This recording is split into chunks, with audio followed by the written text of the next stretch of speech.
Hey everyone, Ben Cooper Radio, episode number, don't know, doesn't matter. Anyway, we're going to be talking about bodybuilding today. Bodybuilding, contest prep, getting lean, tighty whities on stage, spray tanned, all that kind of stuff. All the stuff that gets me excited. Yeah.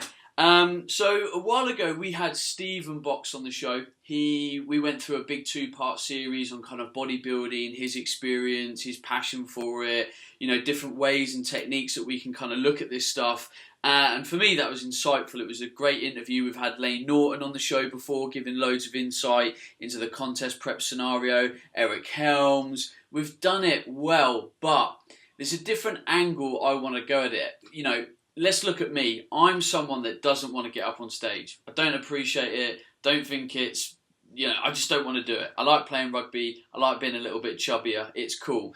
But there's a guy that's just been through a contest prep scenario and he's documented the whole thing. He's done a documentary on it, the whole process, what happened, the training, everything. I've just watched the documentary and I've got him on the show right now. Jon Mills, hello. Hello, Ben. It's great to have this opportunity to talk to you and your listeners, my friend. Dude, you are welcome. Jon, let's get a little bit of background for the audience. Tell me where you are, what you do, what the journey has been so far for you in fitness. Well, that's a long one. That's a good question. Well, I'm a Londoner, as you can hear by my accent, but I'm living in Canada. I've been here for 5 years now. I met my missus in London in my gym at Fitness First, where I was running my first business. And I suppose the rest is history. I convinced her to become a trainer. She convinced me to move to Canada. I've been working in the industry for over a decade now, and we run our business here in Canada together.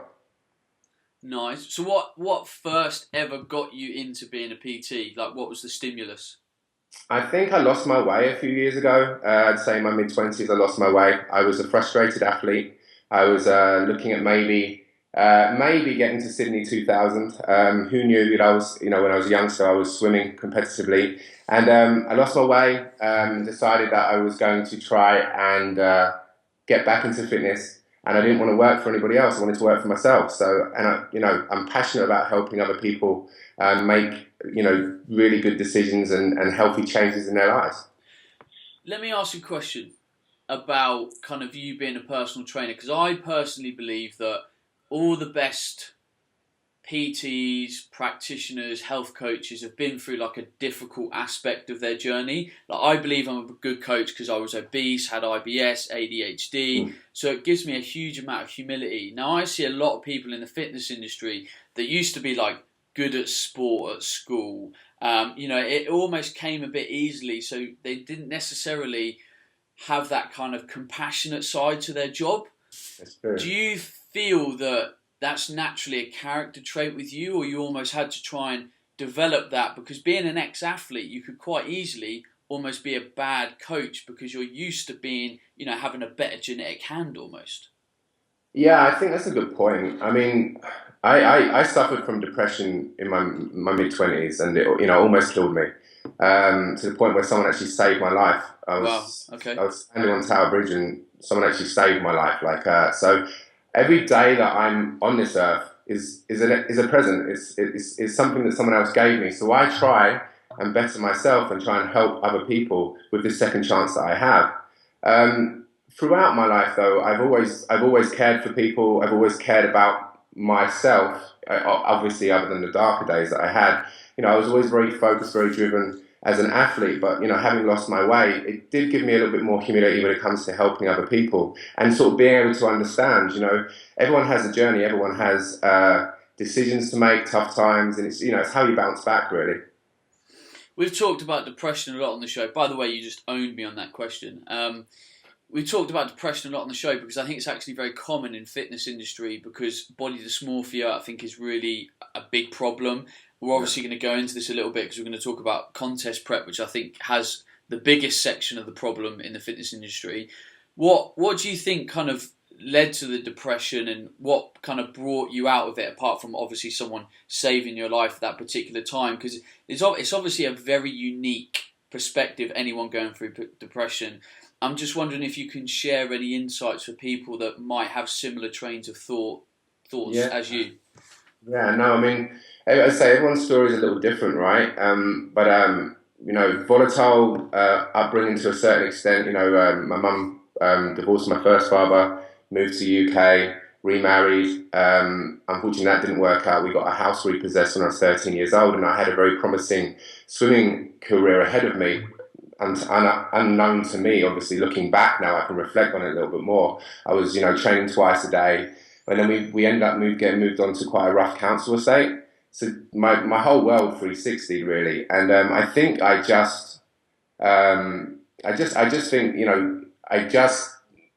the situation I found myself in was very different, and I think I needed a release. I needed to get away from things. So like many people out there, I turned to recreational drugs. I went off the rails. I still managed to stay in school and get through school. It's not like it affected my school to that point, but was I being as productive as possible? No. I gave up the one thing that I had control of, which was my athletic career, in swimming at least. I carried on playing soccer relatively competitively, and then I got another injury, so that took my ankle out. So, I think, having a volatile childhood, my mum suffered from depression when I was younger too, so I was around that a little bit.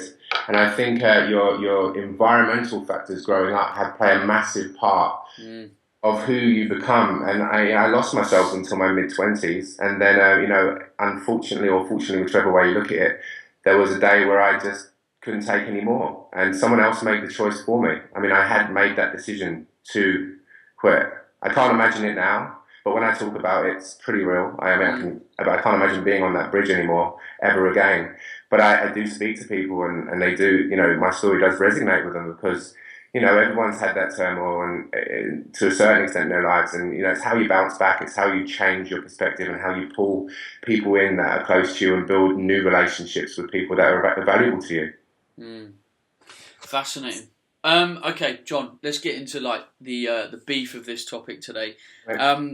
My beef as a whole with the bodybuilding industry, that kind of contest prep side of it, is, for me, I see a huge amount of people get into this for extrinsic factors. They've seen something in their environment.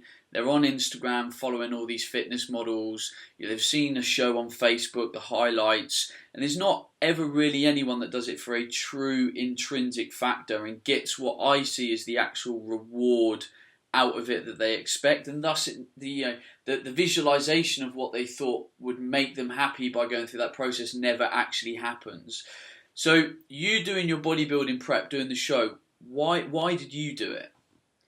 I did it, I'm not a bodybuilder. I'm like you. I played competitive sports when I was younger. I've always been an athlete. I've always been fascinated by competing in a group setting or in a one-on-one setting. So, but having been in the industry for over a decade, I think you've noticed as well as I have that there's a real trend, a real movement towards people training towards the goal of getting on stage.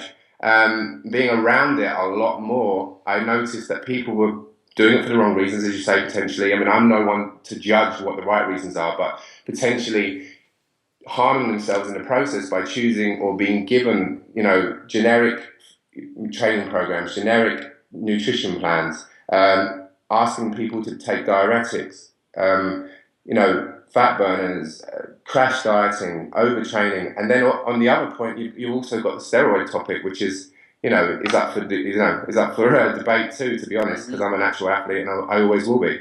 So it's very worrying when I see these teenage lads in the gym and they're looking at me and they're looking at my physique, and their assumption is that guy definitely cut corners. He definitely, he's definitely taking steroids. And I think what I wanted to do was show people what the whole process entailed, including the relationships with loved ones, the pressures on day-to-day tasks, when this was approached in a healthier way, as well as a natural way. So, talking about, because I think eating disorders is a big problem in the bodybuilding industry. What did you see along your way? Because you obviously started to talk to people, you were interviewing a couple of people, the interviews were obviously in the documentary. Did you see eating disorders being common?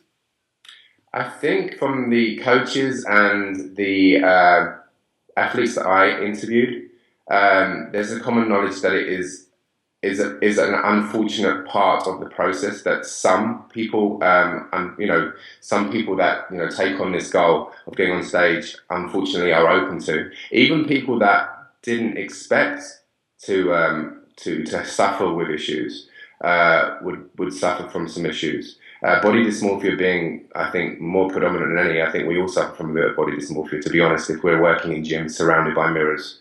I think that's very real. But in terms of eating disorders, yes, I witnessed, and you see in the documentary that I interviewed some people that were very open, coaches and parts of the community that they welcomed me. They welcomed this project because they felt that it needed a voice. Mm.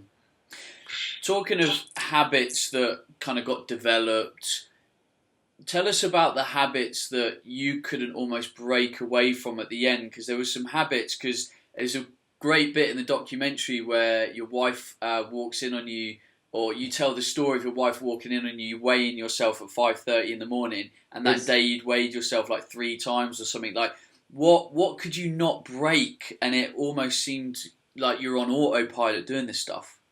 Well, like I said to you before, I'm not a bodybuilder, so I'm by no means an expert in physique, posing, specific nutrition for bodybuilding, and some of the movements. Okay, because that's not my thing.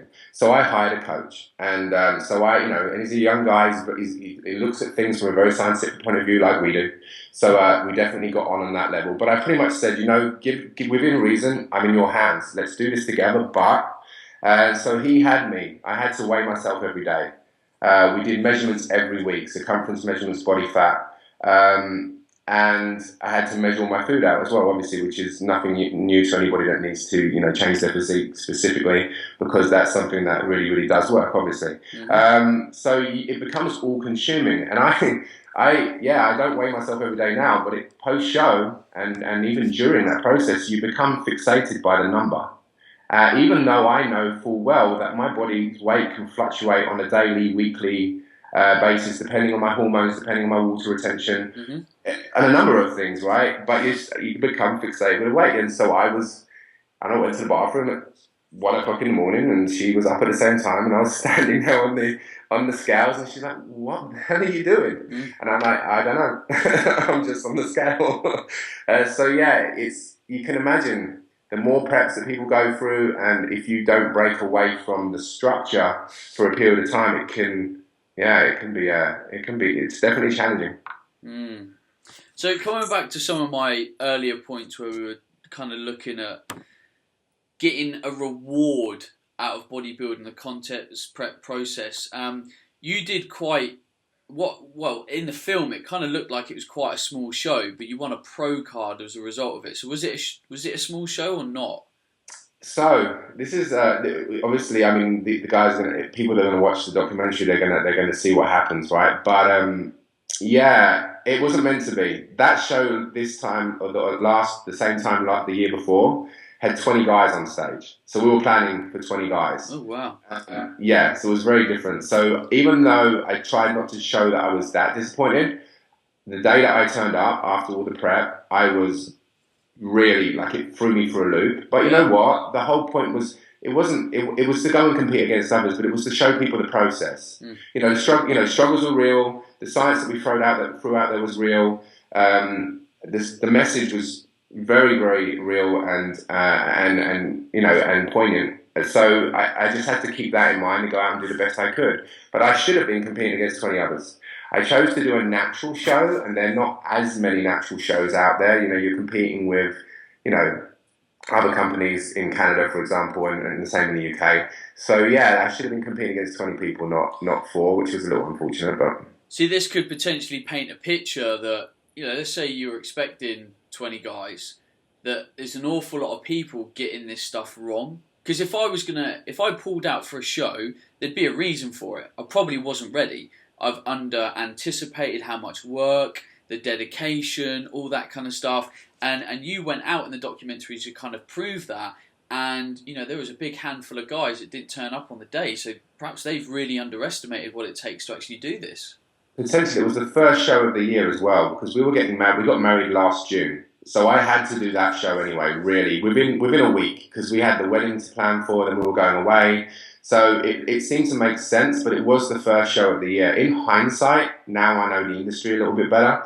I probably would have done the second show. But yeah, you're right. So the guys that were planning on doing it, and generally speaking, people don't leave themselves enough time. They cut their water in a drastic way, to try and get ready because they haven't necessarily given themselves enough time. So potentially those guys that were planning on doing that show would have waited a couple more weeks because they weren't ready. Mm. Yeah. So once you got up on stage, you're there in your little panties. Like, did you feel the reward? Did it kind of, well, I mean, because you obviously had an expectation of what you'd experience in that process, and throughout the whole process, you talked quite a bit about, sort of being a bit worried about going up on stage and practicing your routine. And when you actually got up on stage, you nailed it. Well, you owned it. Yeah, I did my best. I have to be honest. I wasn't really nervous. I was more concerned about, okay, the process. Yes, it was important to do really well. I was more concerned about doing a good job on a documentary, giving the viewers the information they required. So I've got a camera guy. I've got a guy putting like the sound on me. I'm trying to direct him during the day, and I've never been behind stage either. Direct him to get the right shots. Like it was a crazy day. But I have to be honest, the reward, yeah, when I interview people and they say it's an amazing feeling to go out on stage, it's like a buzz. I get it. Like I didn't expect to feel it. Mm-hmm. It was quite the rush. Like it's quite, if you think about it, it's quite ridiculous. You spend 20 weeks preparing for less than 2 minutes on stage. Mm. Yeah, so to get your body ready for 2 minutes. So is the rush worth it? Because this is what we're now talking about with it being an athlete, right? You're an ex-athlete, you train all the time, and you'd be in the pool and you do, 2 lengths. Yeah, I mean, is it worth it? I think you have to go into it with realistic goals, right? Realistic expectations. And I think people don't prepare for the post-show. And it's like, you're right, it's 2 minutes of like craziness, and then it's like, what now? What happens next? I've got this body now. It's only going to last, depending on how you reverse diet, it's not going to last forever. You can't keep that. It's not healthy, right? So what do? Most people go and get a photo shoot. So that prolongs that time. They document their achievement, have the photos, and then the tough time begins. It's like, what do I do now? And I think it's important to set a goal afterwards. I think it was worth it. For me, it was definitely worth it because we provided the audience, I was hoping, with what they needed to be informed a little bit more about the show industry and also make some informed decisions. There's so much more that we're putting up on YouTube now that can help them too. It's just, we had to choose what went into the documentary. And I think you've probably seen some of the clips that I sent you as well. So, because it's only an hour and 40 minutes. And at one point it was sitting there 5 hours long in the timeline, and we're like, how the hell do we make this manageable? Sure. So you did the competition, you won a pro card, and at the end of the documentary you were like, considering doing another show, might do the Worlds. Like, what, for someone that, entered this as very, like, kind of almost anti-bodybuilding, you went into it, experience it and document it. Why consider another show? What are you feeling right now, having, the process been several months away now? Yeah, that's interesting, eh? It's very interesting, considering, like, I did this one show only. I didn't expect to get a pro card, I suppose, is the simple answer to that. And having filmed the first time we filmed the show, and the first time I ever went to a show was the Worlds in Toronto. And it's, compared to the show that I did, it's glitzy, it's a big stage, it's in a TV centre, and it's, you're competing against the UK, Canada, America. So it's an opportunity to do something at a higher level. And I think because I gave up on my athletic career, I gave up on my swimming career when I was younger, and I never really forgave myself. I found my inner athlete again during this process. Mm-hmm. And I feel like if I do the show in November, I don't want to ever regret, because I've only got 1 year to do it. I would never do another show, but I've got a year to compete at the Worlds. So I feel like I don't want to regret again. So maybe I will compete in November, just because I've got the pro card. I'd like to see how I do against those guys. And then it's on to I'd like to do a triathlon. I want to change everything. So are you currently training for it? Because for me, like if I was your coach and you'd just done that show, I'd be like, look, you need to make a decision now. Because the sooner you make that decision, the sooner I can beef you up. Because, you know, you went into the show having never done any bodybuilding per se before. It wasn't your style of training. So actually looking at your physique, despite being a very good physique, a coach would start to say, well, you need a bit more muscle here, you need a bit more muscle there, let's fill this out. So actually the off-season, if you want to do one more year, is probably pretty critical for you, right? Yeah, and to be honest, I think in the back of my head I've been planning for that anyway. I've definitely been mixing some bodybuilding periodization into my training just in case, so I put a bit of size on. I haven't been working with my physique coach on it though. I've just been using my own, my own knowledge. So that's been in the back of my head. So my off season's been pretty good in terms of building more muscle, just in case. Okay. I actually have to have a meeting with Scott next week and make a big decision. And I think it would be really cool for people to see what happened next as well. Like, I only competed against 4 guys. That's the other thing. So there's a part of me that's like, how would I do against 20 guys who are all pros? Because watching the show, you came out really good. You looked great. Like, you know, you had a well-balanced physique for someone that had only really done one crack at it, hadn't really actively bodybuilded properly before. So, you know, if you're thinking of just doing one, like you're probably thinking, you almost deserve to give it a crack. Yeah, I appreciate that. No, I appreciate you seeing it from my point of view because I can imagine you sitting there going, well, hang on, this is going to be one show. Yeah, like I honestly do. I think, I might. I'm 90% sure that I'm going to do it. Thought that's what was going down. Sorry, mate, I didn't mean to cut you off. So, talking about your coach, Scott, I was actually very impressed with him in the process. And I don't mean to sound condescending, but I work in the fitness industry where there's an awful lot of, excuse my French, idiots. You know, in the contest prep scenario, we get people as a coaching company coming to us saying, our coach had us on 1,200 calories, doing cardio once a day, and all this stuff, and it's just painful.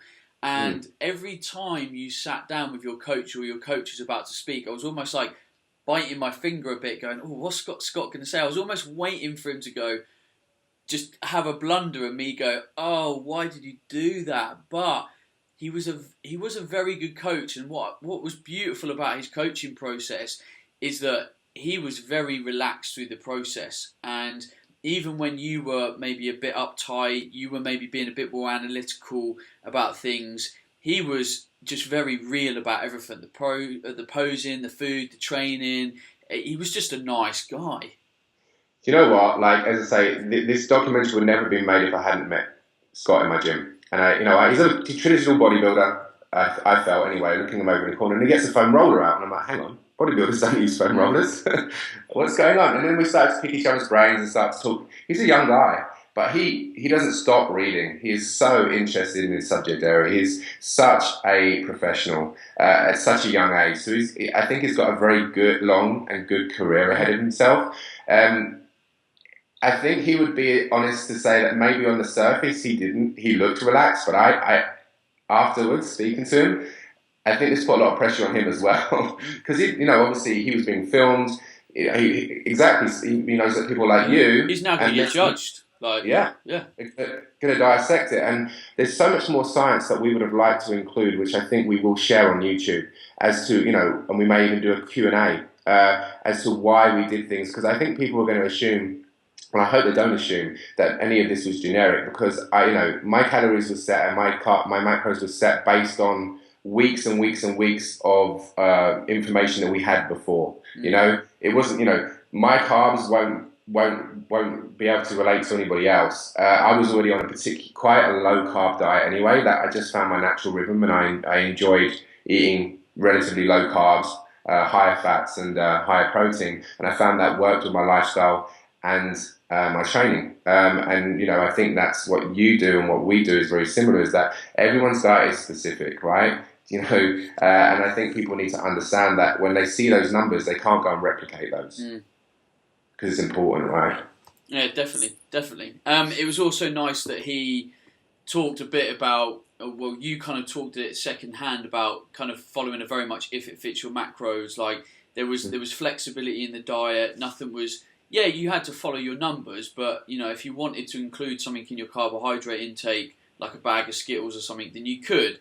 But you knew that it was probably going to have very poor satiety, and it's a trade-off. Foods like that are a trade-off, and it does make you, and it does force yourself to be as healthy as you possibly can during a process like this, because your health is so important. And we'll probably come on to your health in a minute. But again, that was really refreshing from Scott and yours point of view. Yeah, no, I totally agree with that. And I think there's one scene where I'm having a really bad session, and it's towards the end of prep, and it's pretty horrific. Like there were moments like it, but and I think the night before I'd done exactly that. I chose to have a couple of beers instead of my sweet potatoes with my lunch and dinner, and suffered. And again, you don't make that mistake twice.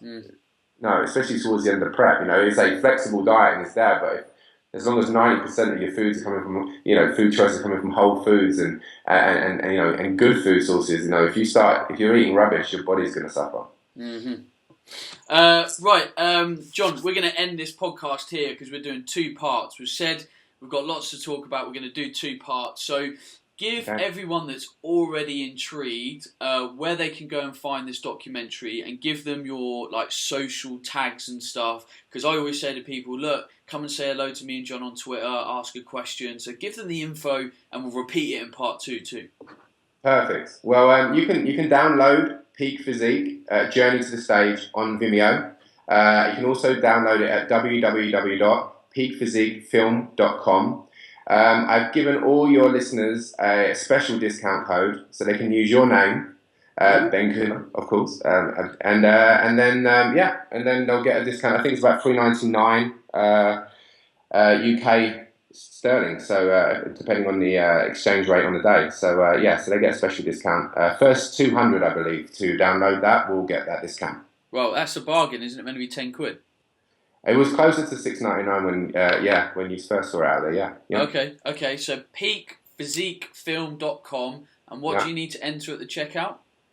Ben Kumba, so my full name, no spaces. With a space, and then just rent. It's a rental, so they have to tick rental. They'll also have to join Vimeo. Sometimes it doesn't make it very clear. Vimeo will ask for your email and choose a password, and then enter your coupon code Ben Kumba, and then rent away and let us know, because this is all about spreading the message, and we really want as much feedback as possible, and we want people talking, we want people to spread the word, because we're really trying to help people here. Awesome. It is a very insightful documentary, and if anyone wants to get in touch on a personal level, what about Twitter, Facebook? Are you on these places? Yeah, again, Peak Physique 15 is Twitter, and I have a JM Training page, so that's my personal page, and Jon Mills, they can add me on Facebook. So JM Personal Training, JM Training is my Facebook page. Peak Physique, we also have a Facebook page as well, and we share lots of free resources on both of those pages. Again, very much like yourself, we're all about empowering people to make healthy, well-informed decisions about diet and training and lifestyle. So there's a bunch of recipe blogs up there that we put up every week, and so lots of resources for people to follow, and so hit us up, and I look forward to connecting with them. Nice. Well, there you go. You've got a discount code. You've got the places to go. You can't ask more than that.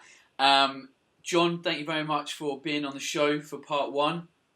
It's been a pleasure, mate. Everyone that's listening, go check it out. And me and John will be back in a couple of days with part 2. In the meantime, stay awesome.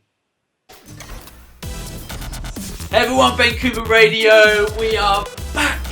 I have someone I got described on Twitter the other day as a celebrity.